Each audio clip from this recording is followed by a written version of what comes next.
7 ildir uşaq şahdır. Doğulandan 7 yaşına qədər evin şahıdır. Ne üçündür bu? Yəni sən ona dözməlisən. O səndə o dözümü görüb mənimsəsin. 7 il onu azad bıraq. Uşaq da istədiyini edir, sən də dözməlisən axı buna.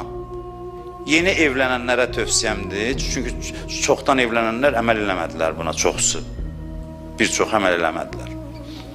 7 ilə qədər uşaq deyir şahdır və uşaq şah olmaqla istədiyini eləməlidir, sən də dözməlisən ona və bu uşağı da tərbiyə edir, atanı da, ilk ananı da. İlk 7 ildə ata-ana adam olmalıdır əslində, deyir adam ol. Adam ol, nədə adam ol, yəni səbr elə. O uşaq da görür ki, atası səbr eləyir, anası səbr eləyir, onu mənimsəyir, səbr xüsusiyyətini mənimsəyir. Uşaq belə tərbiyə olur. Amma görsə ki, tez özündən çıxır ata-ana, ona zərbə dəyir.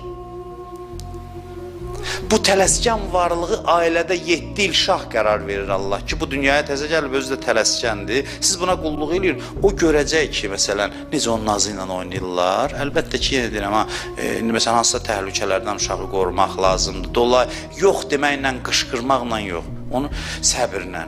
Və bu səbri səndə görsə, onda artıq hazırlıq yaranır. Onun ruhuna hopur o səbir.